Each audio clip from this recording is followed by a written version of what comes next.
Aronberg Lavin. At 100 years old, Marilyn continues to write, publish, and inspire us. Thank you, Marilyn, for being here tonight.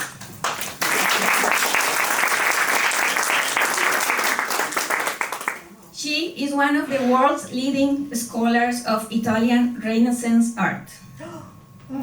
And her life reminds us that curiosity, creativity, and purpose truly have no age limit. And leading tonight's conversation, as always, is the voice of People and Peace, Conrad Strush, whose thoughtful questions and genuine curiosity have helped make this series such a special space for dialogue and reflection and reconciliation too. Thank you all for being here. We hope tonight's conversation leaves you inspired, and we hope to welcome you back next month. Conrad, the conversation is yours. Okay, thank you.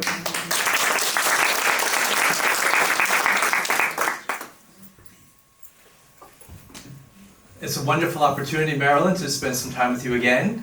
We've had opportunities to converse at your home, and I've enjoyed it every time. You were a wealth of information and such a lovely person to have a conversation with, so I'm looking forward to this evening. As we begin, your career path has really been as an art historian, a world-renowned art historian, I would add, and a winner of awards and all these things.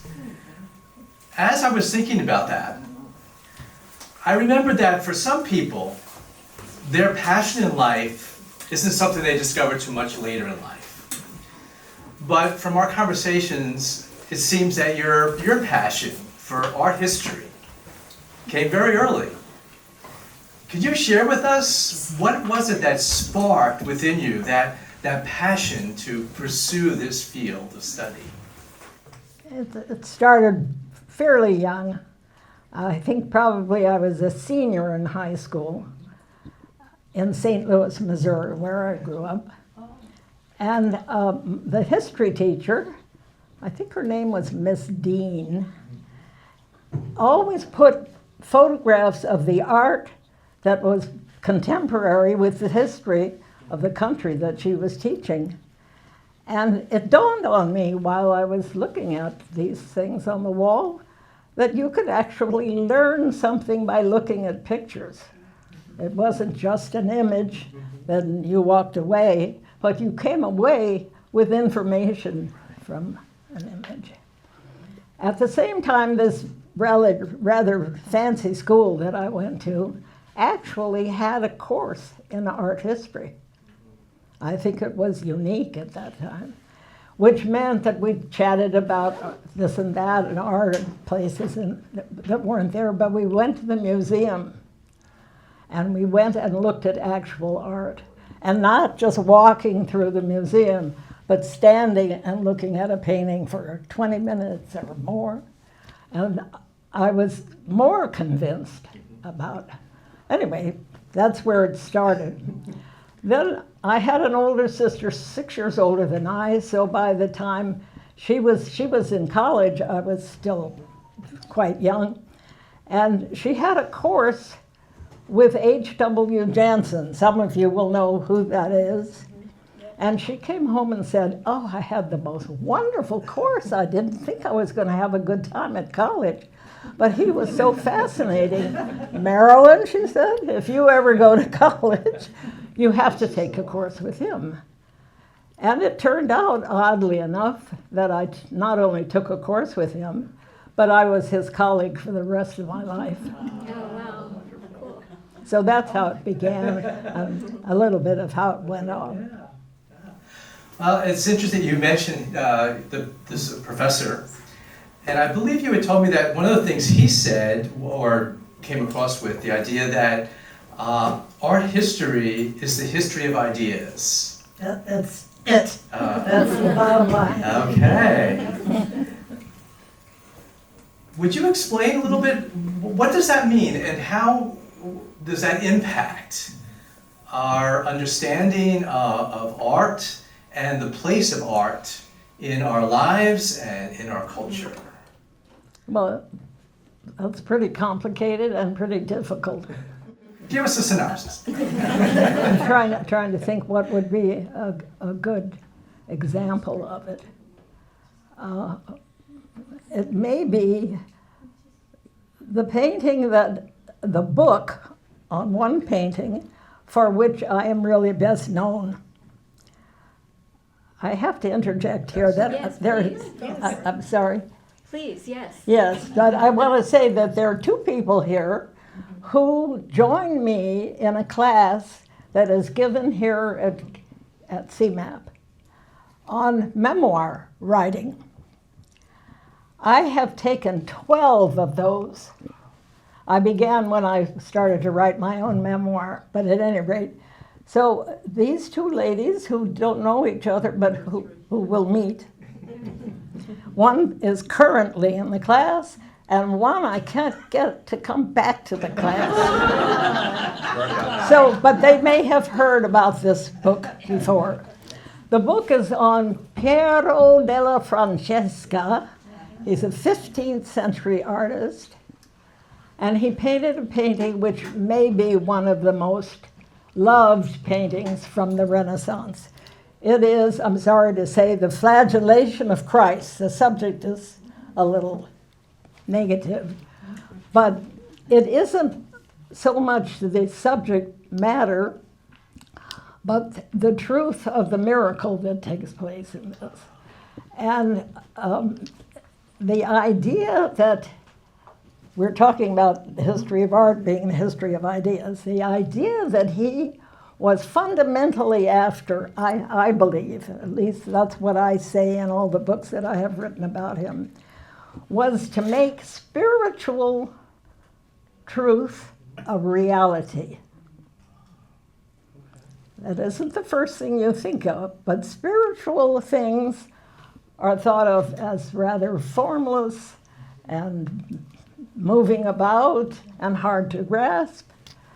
He was a mathematician, this painter, and he was a great mathematician and very interested on the reality of space, that if you stand here, something looks different than if you stand there.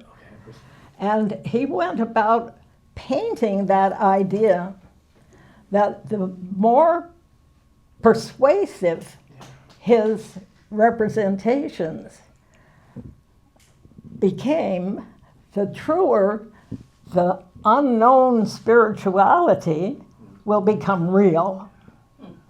Now, if that isn't an idea, I don't know what is. And that's one example, one painting. One book about that painting, which you can get on eBay for a couple of dollars.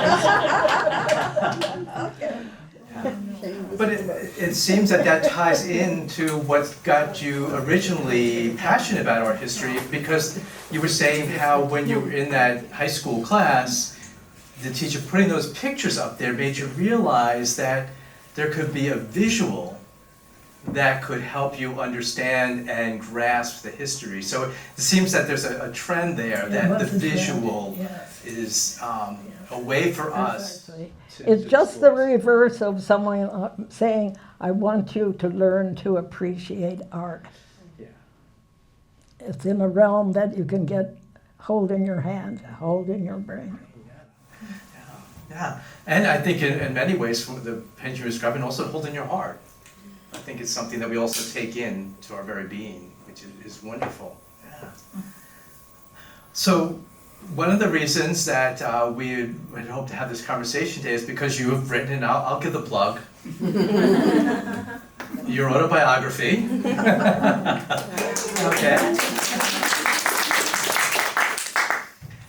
With a very interesting title, One Life for Two. Could you share with us a little bit as to what you were trying to convey with that title? Okay. Anyone who has seen the book and looked at the preface will already know this story, because I start out the preface by saying, what do you do when your husband gets the best job in the world in in a field that he stole from you. So I started art history in high school, and by the time I went to the university, I already knew I was going to major in art history. My husband, Irving Lavin, was a nice Jewish boy, and his mother and father expected him to be a doctor, of course. But he didn't want to be a doctor. He really wanted to be a philosopher, and he fought for a very long time. He tried to go to take scientific courses, and he tried to go to get into medical schools, and he couldn't do it. He wasn't interested, and he just couldn't do it. And that went on for quite a long time until he was a sophomore, I think, in college. And by then, I was a graduate student. I'm 2 years older than he was. And I was the TA to Professor Jansen, so I carried his portfolio, as they say. I graded papers. I took attendance at classes. And the survey course that went from Paleolithic painting to Picasso had a big following. And there were about 300 people in the class. And I'm taking down people they were told where to sit. And all of a sudden I see the name that I already knew, because I had met this person when he was the lifeguard at this country club my parents belonged to. So I had even gone out with him once. And I looked over and he's waving at me. By then he was a philosophy major. And he began to follow me around, court me. I actually graded his final exam. I introduced him to Peter Jansen, and they hit it off like crazy. And Irving said once to Professor Jansen, we all called him Peter, I'm interested in mathematical philosophy. And I don't know who to study with in America. Bertrand Russell is a head guy, but he's in England. And Peter said to Irving, why don't you write to him and see if he can tell you where somebody to go to. So Irving went home and wrote a letter. In 2 weeks, he got back a handwritten note from Bertrand Russell, the first line of which said, there's no one in America. Come to study with me. Irving had zero money, but I mean nothing. I think one of my uncles gave him $200. And off he went. And he studied with Bertrand Russell for a year. Studying with Bertrand Russell at Cambridge meant you sat privately in his quarters alone with him at least twice a week and jawboned about everything. Russell even invited him to his house in Wales at one of the vacation times. They spent a personal week together, at the end of which Irving said, I'm sorry, Mr. Russell, I'm very poor, and to be a philosopher, you have to be very rich, knowing that you never made any money being a philosopher. I'm going into something more practical. The history of art.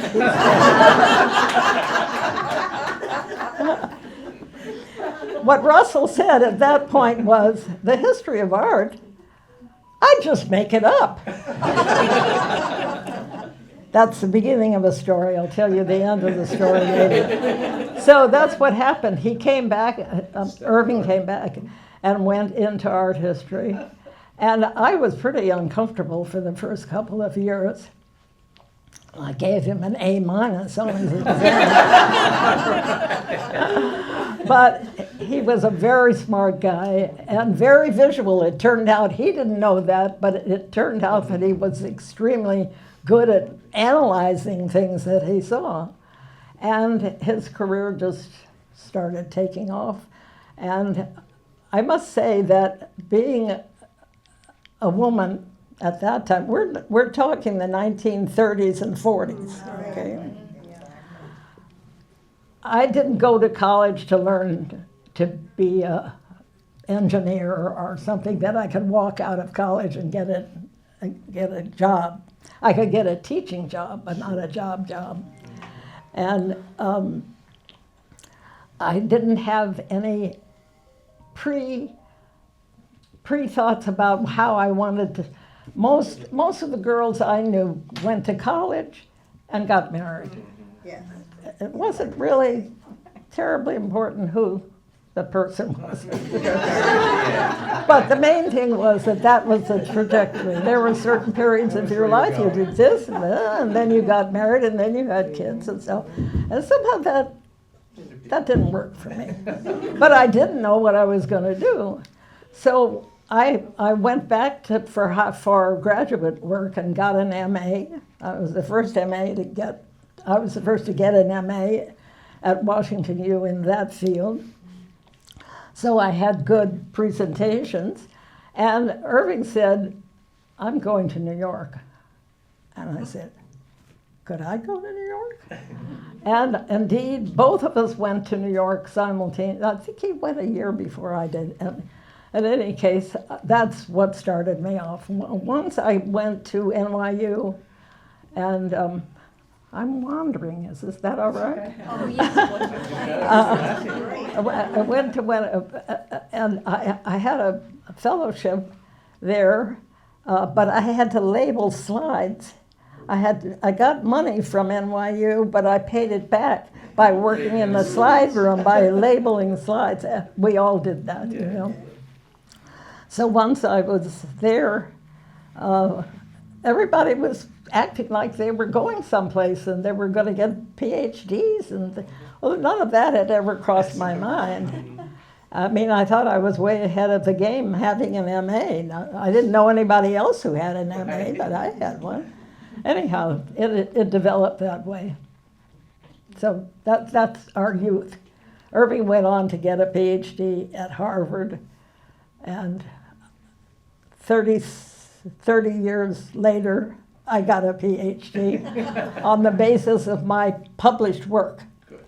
I was the second person at NYU to be granted a PhD on published material. So that wasn't so bad.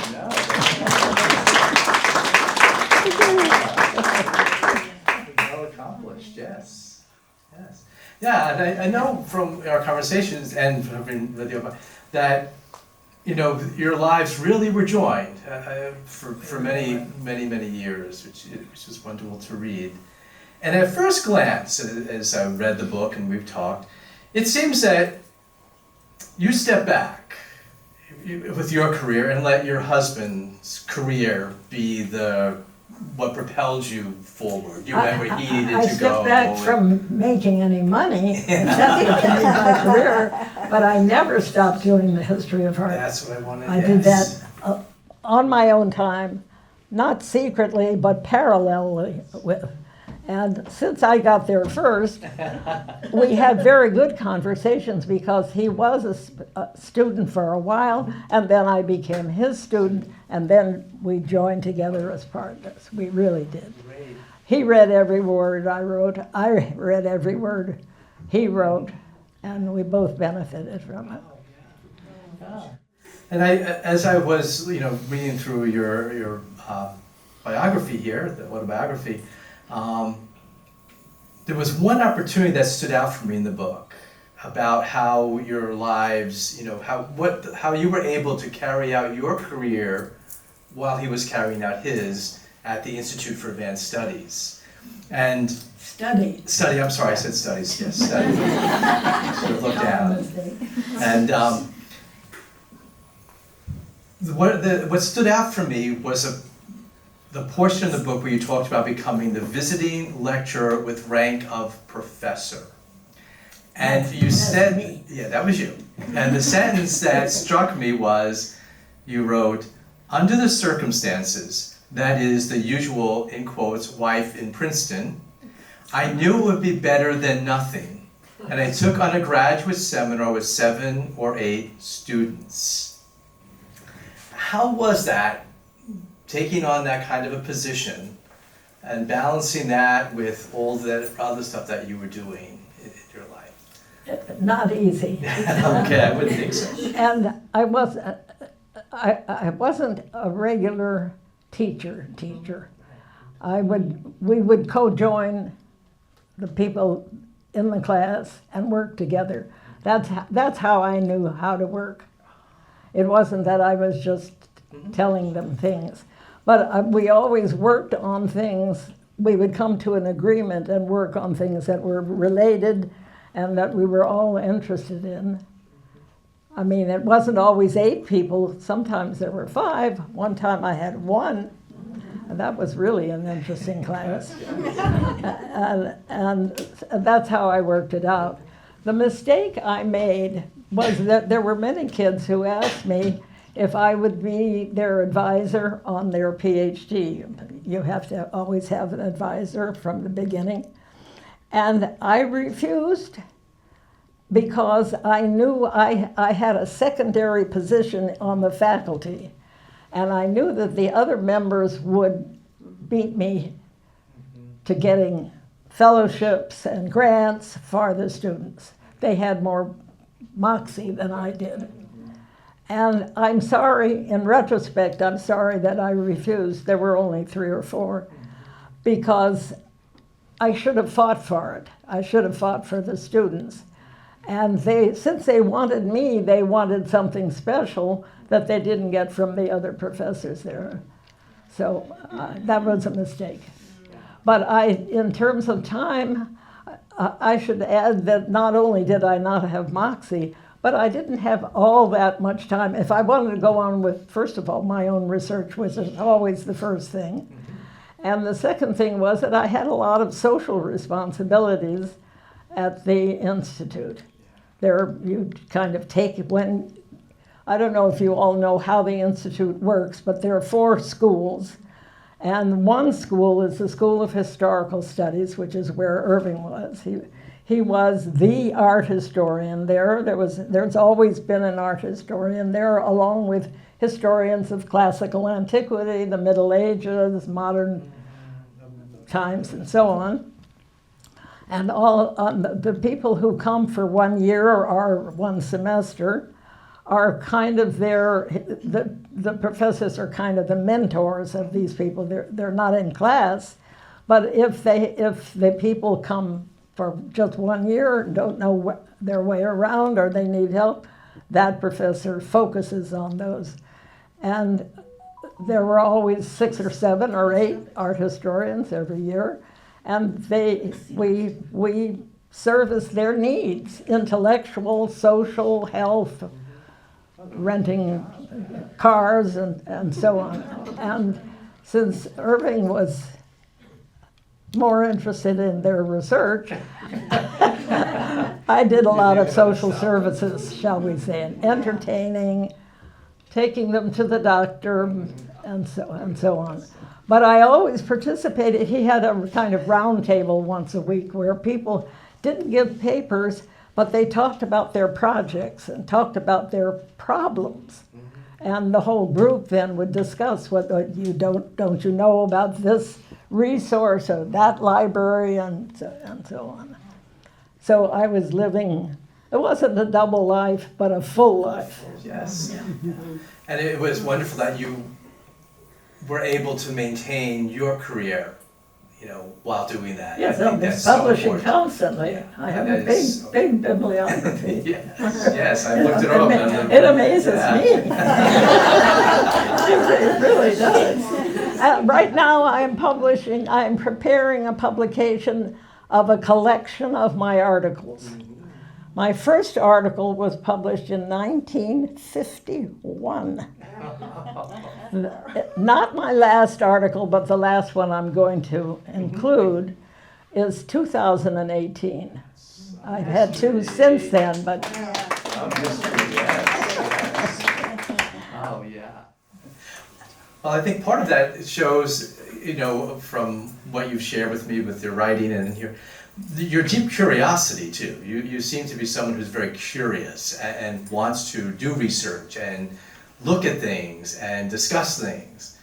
And one of the things that struck me in our conversations in the book was that curiosity and desire for research kind of got you interested in how computers and digitalization could be used in art history. Can you share with us a little bit how you worked that into all this other stuff that you were doing? Well, I would say that my interest hooked on to things that I saw in this world. And there was one, the same artist, Piero della Francesca. His major work is a chapel in the city of Arezzo that is his most famous work, actually. 45 feet tall, painted on all three walls. You enter, there's no wall, and there are the right and the left, and the altar where the altar is. And the frescoes go all the way up. And what happened with what he did was something very out of the ordinary. I think most people walk into a chapel and they look around and they look to the left and they read either from the top to the bottom, around like that. The way you would read a book. If you opened a book, you would read it like this and then go to the next page. So he started over here, not over there. And the first tier at the top of the wall read from the right to the left. In the Western world, we read from the left to the right. So it was reading backwards. The next one went the other direction. The next one jumped over to another wall. And it turned out that the chronology of the story, it's the story of the true cross, which goes on for centuries. It jumped all over this. And people said, well, why did he do that? So I looked at it and I said, did anybody else do that? And then I realized I didn't know how to answer that question. Because then I started looking at other fresco paintings, and what I discovered, and this was research, because I went to over 150 churches to clock how the narratives were written on the walls. And it turned out that more than 50% were not in chronological order. Some of them started here and went around like that. Some of them went the other way around. Some went from this side to that side. Some went from bottom to the top. One went like this and then like that, making a cross. Half of them did things like that. And I said, I can't manage this. I don't know what to say about this. I wonder if computers can help me. I had this idiotic idea that computers could just, make diagrams and figure out all your mathematics. It doesn't work that way. It doesn't work that. So I had to learn about computers. And I learned how to make a database. Relational databases hadn't come in at that point. They were great big databases where you put in a 1 or a 2 and then you used all kinds of numbers and so on and so forth. So that took quite a bit of doing. And it ended up in 20 years later in a book where I write the history of the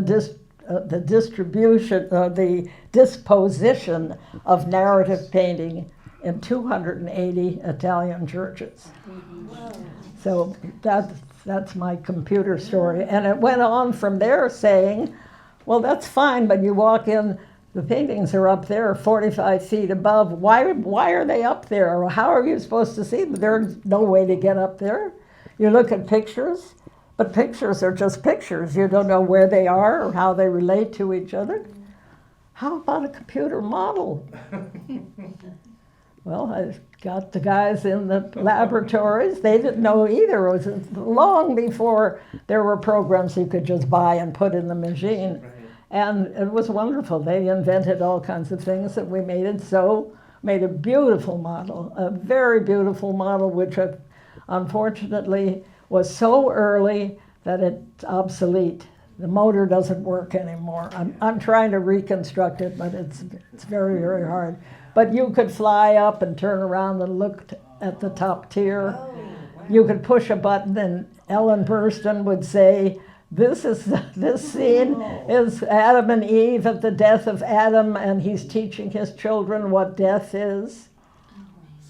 For every scene Ellen Burstyn was a very good friend to do that for me. And that still exists. I have the recordings.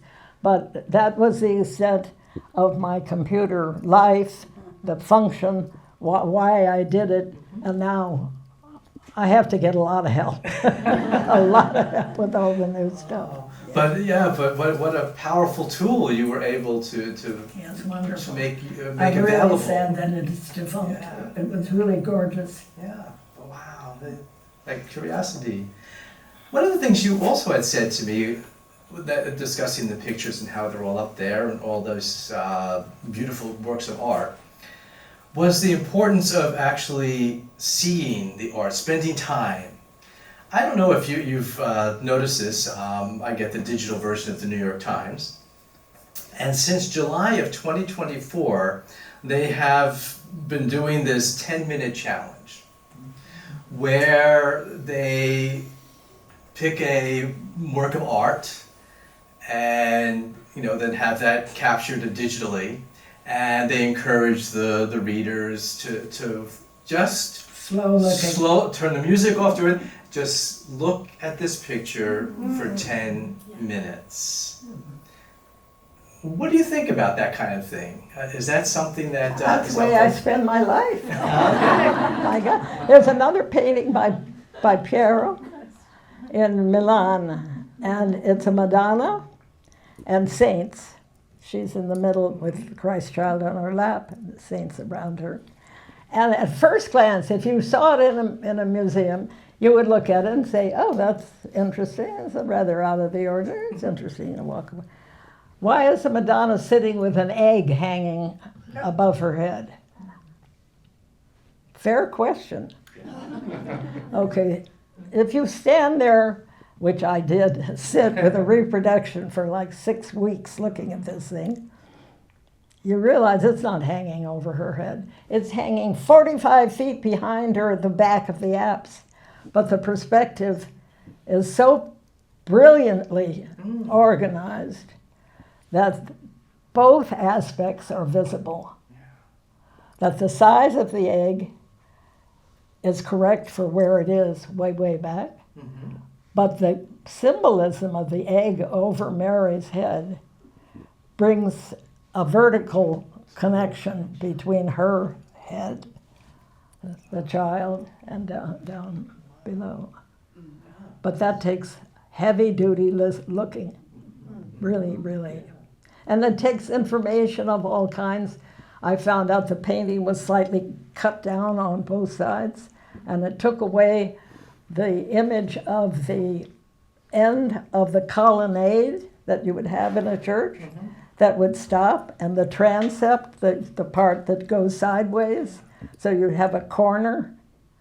The corners of this church that is in the painting, you don't realize it's a church. The corners that go into the transept are painted, but they're slightly cut off. Now, if you didn't know that, you would never bother looking at what looks like a blob that's sticking out. But once you see that, you realize that the Madonna is in what's called the crossing of the church. You have the nave and the transept and the altar behind. And she's not back at the altar. She's right in the middle where the two, and on and on and on. But you have to look at it and look at it and look at every single part of it. Nothing got there that the artist didn't put in, and he didn't put in anything that he didn't want to for a reason. Very simple when you look at it. And even simpler when you explain it. Not explain it. I'm giving you your insight. Your lesson. The next time you go, something you like, you see, it catches you. Give it a break. Yes. Yeah. Yes. Yes. More than one of the things that also the New York Times article pointed out, that the average person looking at a piece of art spends 29 seconds looking at it. How long do you think the artist spent on it? Yes, right? So if you just want to respect the artist, give him Please as stay. much time as it took him to make the work. At least stay there, yeah. This is our group that we try to find ways to develop peace within ourselves and in our communities. And one of the things, as you've been talking about art and spending time in front of it and letting it really capture our attention, do you feel or think that art and our appreciation for it is a way by which we can find a channel to foster that inner peace within us? Can the picture, the painting, whatever it is, speak to us in such a way that it touches us and maybe brings us that peace? It's certainly possible. It isn't an everyday thing, but it does happen if you, and I would say the main thing is to allow it to happen. That's the second step of what we're just talking about, giving it enough time and letting it speak to you. Then you can start to find not only peace, well, peace in a beautiful sense, not peace, the opposite of war, but things that make you feel like you belong there, like you're happy to be there, that you want to be there in this world, I mean. And that's what we're looking for with that inner peace, is to know that we belong, that we have value, that we are someone, yeah. Could you said allow the picture to speak to you. Could you maybe say a little bit more about that? What do you mean allow the picture or the painting or something? Well, first of all, I study Italian art of the Renaissance, before the Reformation, right? There wasn't any art that wasn't Catholic art. Okay. Number one, you don't have to believe it, but you have to recognize it, and you have to know about it. And where did we start? I got off on something. For the Renaissance art, what do you explain what it means to allow that to speak to me? What is that?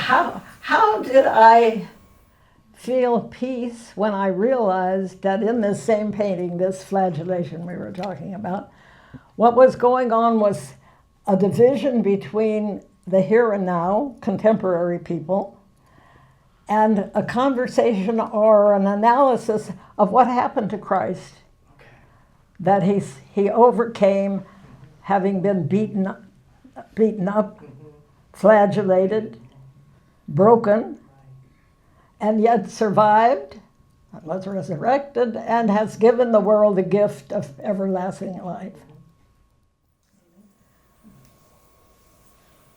I'm sorry, I'm getting off topic. No, I think what you just said is what I was trying to get at, is that when we take the time in front of, say, this painting, it can speak to us because we can take from it that vision that the artist was conveying to us of a deeper truth and spirituality.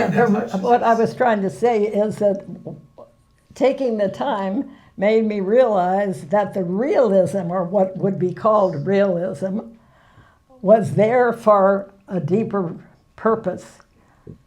And that deeper purpose is what gave me this sense of letting the painting speak to me.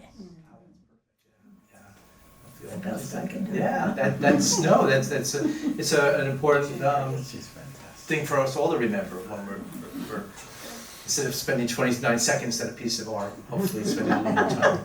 29 seconds is very short. I know, it was a study done through Harvard. That's all I can tell you. It was in the New York Times. To drink a small glass of orange. And I have no idea how Harvard figured that out. I just read it in the New York Times, so it must be right. One of the other things we try to do in our conversations at this time is we try to look at how what you, in your studies and career, can bring to our attention or awareness that would foster the building of community and the bringing together of people. Is there something that you have discovered or experienced in your work with art through the years that can serve as a conduit for building community, bringing people together, and fostering a place where we can recognize and cherish each other? Well, I have to say, first of all, that contemporary art is tough. It doesn't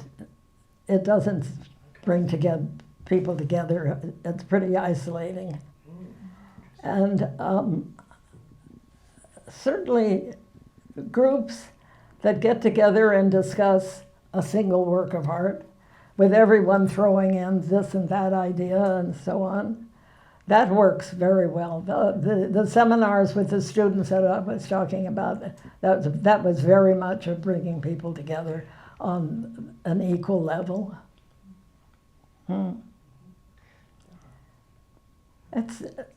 I can't go farther than that. The opportunities that CMAC gives, I think, is a splendid example of how to bring people together. And it doesn't focus on art, but it includes art. It includes all very good things that make community. It's a remarkable place. And this wonderful class that we take, where we talk about ourselves mainly, but we do contribute to a community of people hearing about selves with no criticism, with no attitude toward it, but a concerted effort to make it better, to make it more articulate, to make it more refined in the sense of not a lot of doggerel stuff that doesn't need to be said, but to get to the main point. And who could ask for more community than that? That's exactly what we're looking for, isn't it? Yeah, and I think sometimes art does that. I mean, if, as you mentioned, if a group of us are looking at something, I'm even thinking of some of the Renaissance art that you studied. I mean, when they were religious pictures, when the religious community was gathered around that was something that brought magical together. Pictures that do things that people came to because of some miracle that came about because of the painting. That's a real community. Yeah. But that isn't modern time. No. But it was a part of the studies that you had that are sharing with us. I appreciate that. And as we're nearing time for open discussion, there is one thing I would like to ask of you. You have looked at, I don't know how much artwork, churches, all that. Could you share with us like one piece of art or a painting that has really touched you and why that particular piece has spoken to you? Well, I think it's obvious the Piero's flagellation is pretty high up. It's hard to get past that. I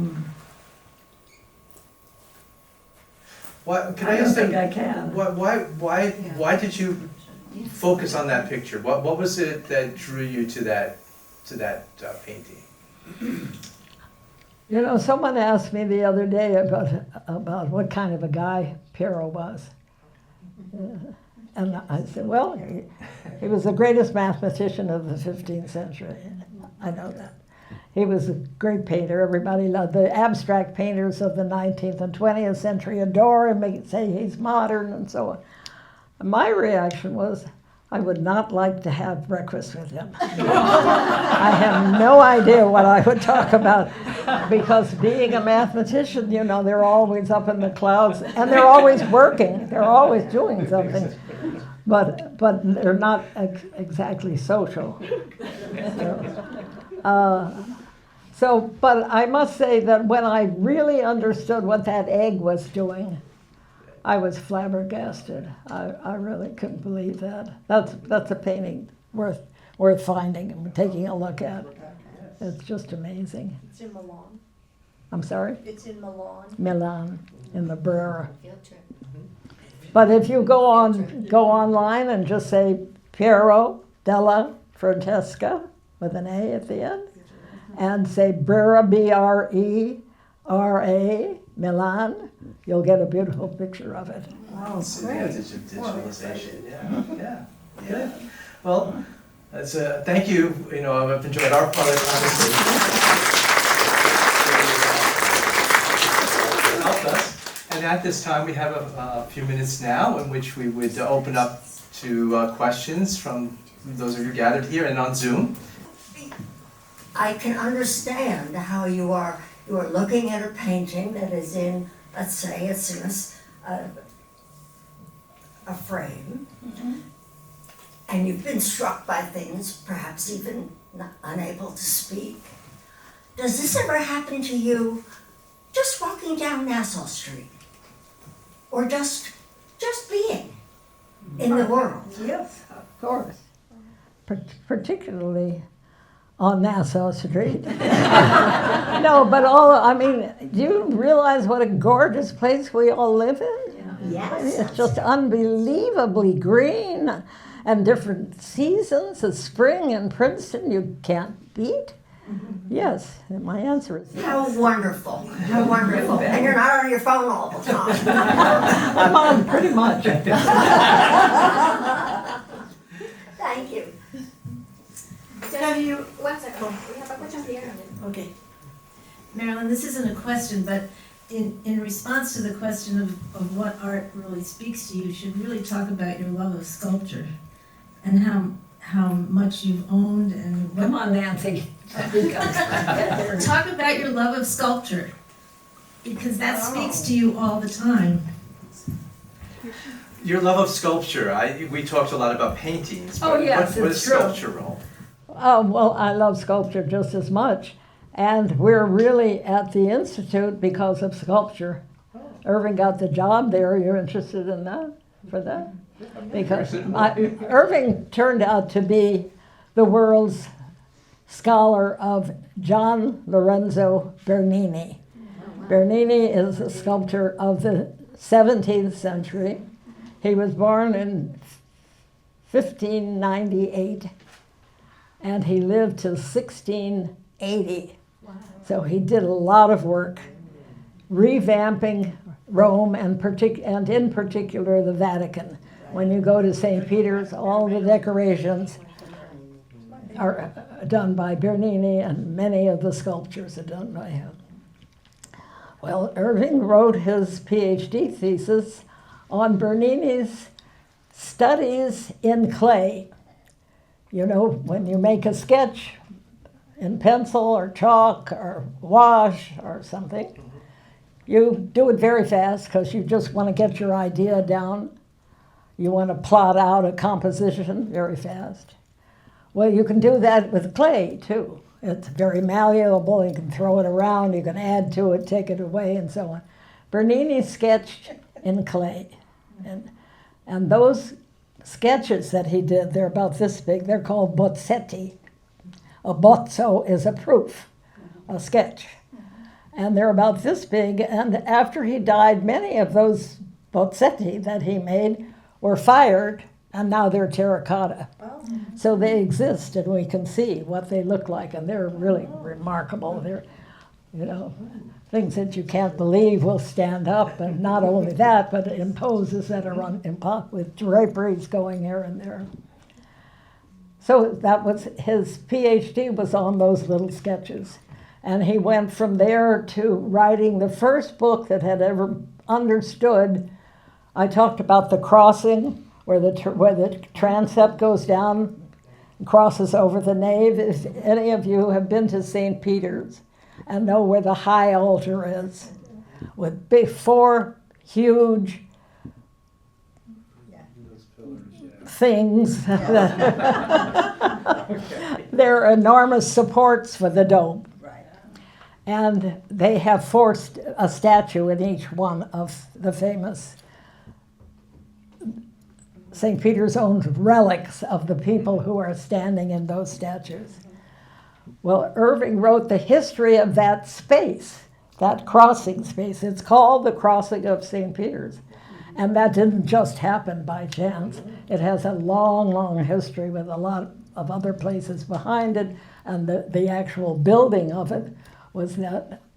Okay, so that was his present, that's what he worked on, that's what he taught. He was very, if you remember St. Peter's, it has a bronze canopy that's over the high altar. It's called the baldacchino, the baldachin. It's made of bronze. They say that it was taken from the Pantheon and lots of other bronzes. And it's a gigantic, huge thing. Bernini did that. But he had a cast of characters around him who did a lot of work. It was a huge amount of work, went on for many years.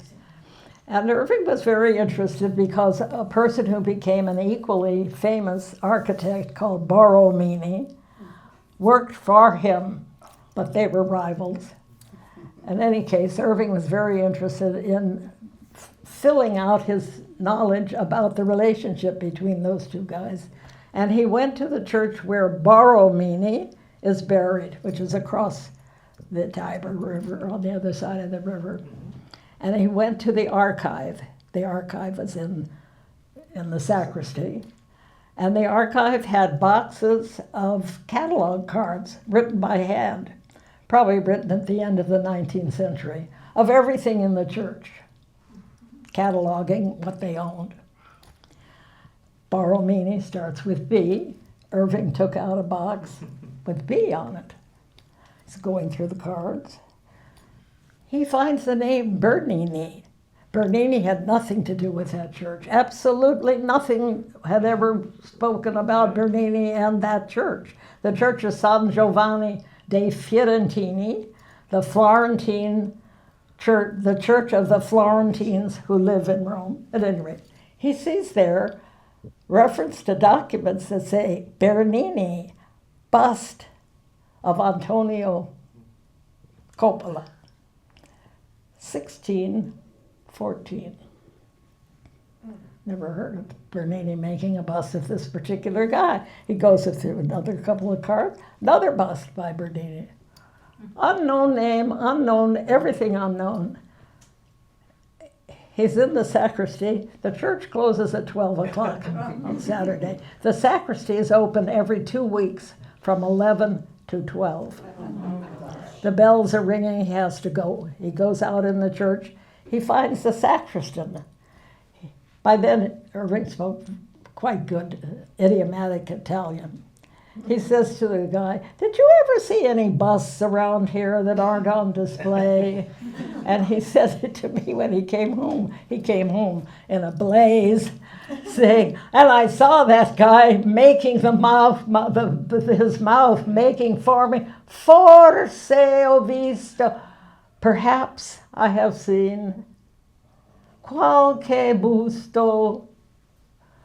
He said, "That's it. There are Berninis someplace here," but the church locked up. He could only come back 2 weeks later when the archivist was there. He came home at that point. This is all in my book, you can imagine. And he said, "Would you like a date 2 weeks from today at 11 o'clock on Saturdays of September," whatever it was. And that's what happened. We went back 2 weeks later. We went down under the church into the basement. And there were two unknown Bernini sitting in the dust. And that was really his major claim to fame, to find they're not in any index, they're not in any inventory, they're never mentioned in the history of anything. And so was that kind of experience that, as you asked about the sculpture, got you interested in sculpture as well? Am I? Yeah. Of course. I just didn't happen to stumble over any sculpture that I wrote about. But, of course I was interested in all of that. No, sorry. This is a kind of a different kind of question, and I'm curious about it. You've talked very much about the experiences that you have with art and the time that you spend looking at pieces. Have you ever encountered a piece that disturbs you? That disturbs me, yes. I definitely have. One very recently that came on the market, as a matter of fact. Bernini, when he was a very young man, made a statue of Saint Sebastian. And it's very lyrical, although he's shot with arrows. But the sculpture is just under life size. It's not as big as a human being, so you kind of feel as though it needs help. You know, you're sympathetic for it because of this. At any rate, it's also very, very poetic, and it's the look on the face. Of course, he's dead, of course, is his body after he's killed. Okay. A sculpture of Saint Sebastian came to market just about 2 or 3 months ago that was made of a block of marble that's shaped like this. And the body is completely contorted to fit into this tall rectangular thing. It's Saint Sebastian, again. And the person who was putting it up for sale said, this is the lost Bernini. There is one Bernini that is in the documents that we don't have, a second Sebastian from a later period. But this isn't it. But the ugliness of this, the contorted body and the awful expression, really made me angry that anyone would bring to finish and spend that much time and work on something that was just hideous when, I mean, I'm exaggerating. People would like to attribute it to Bernini, but it's miles and generations away from the soft, the sympathetic quality of Bernini. And I thought, why are we wasting our time on that? I mean, somebody might like it and put it out in the garden, but my goodness. So that frightened me, that people would spend effort, time, and argument on something that, to me, was clearly just not. It could be used as an example of how not to do it. You don't think the ugliness of it had something to communicate? Tell me what The ugliness of that statue had something to communicate? You don't think there could be something in ugliness that could be? This ugly statue, is that what you mean? No, I understand now. No, I think I was angry at it because it didn't. Yes, there are things that are made to be frightening or to be attacking or something like that. This didn't do that. No, this was just a mess. It was just uncomfortable, made you uncomfortable to look at it. Not in a good way. I mean, there are things that, of course, that are designed to make you uncomfortable, but to make you a better person. This is not. If you'd like to see it, give me your address. We have a question from Zoom. Go online again, Saint Sebastian, from a French dealer. And we have a question on Zoom. Yeah, Miriam Tucker asks, what contemporary art critics and writers might you admire?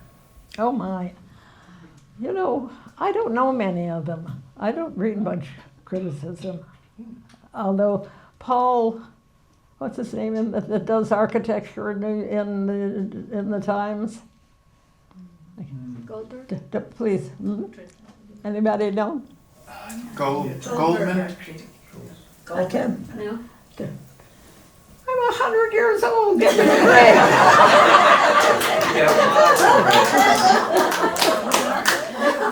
You see what I mean, Anna? I really. Any other That's a good question, though. More Perfectly good other question. questions? I can't give you any guidance on that. Questions? Oh, well, I have a question about how, having grown up Catholic and attended church from kindergarten all the way through 8th grade and having to sit through Mass and look at nothing but the ceilings and the paintings, but I didn't separate it out from religion or like what the stories were telling us. Do you look at artwork and these paintings and separate out the stories, or look at it just as a work of art?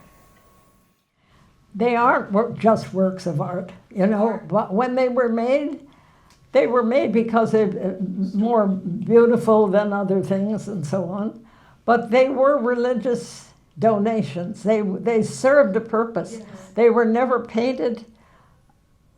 First of all, they had to be commissioned.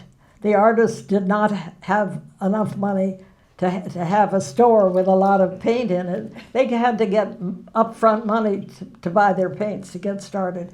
They were told where the work of art was going to be, in a private chapel, in a church, in a particular place in their home that they venerated.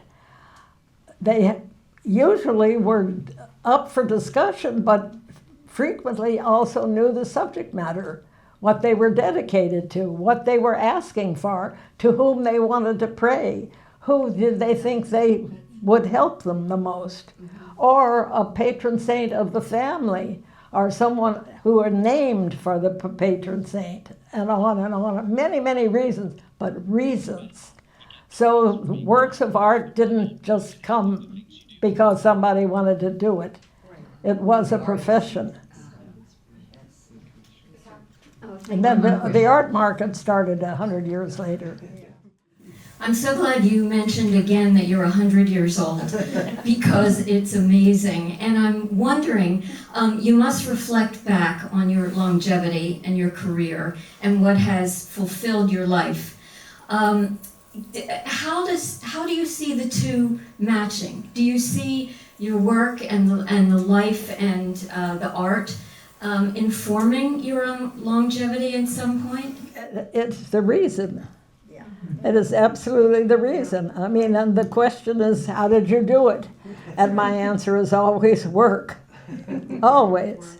Always. Don't retire without something to do.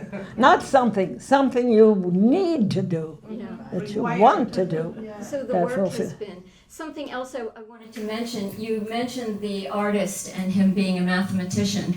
And when you described your need to delve into computers and to create this, I thought that your brain is like that too, obviously. Not anymore. Thank you. Okay. You want to say? Sure. Will you come So- back when you're 200? Who knows? It's a miracle that I'm here now. Who knows how Yeah, well, on behalf of all the people gathered here and on Zoom, I want to thank you for giving us of your precious time this evening. We have truly enjoyed it. You are not only a wealth of information, but you are great at sharing your stories, and we appreciate it, and I think it has really helped all of us to have a new appreciation for art.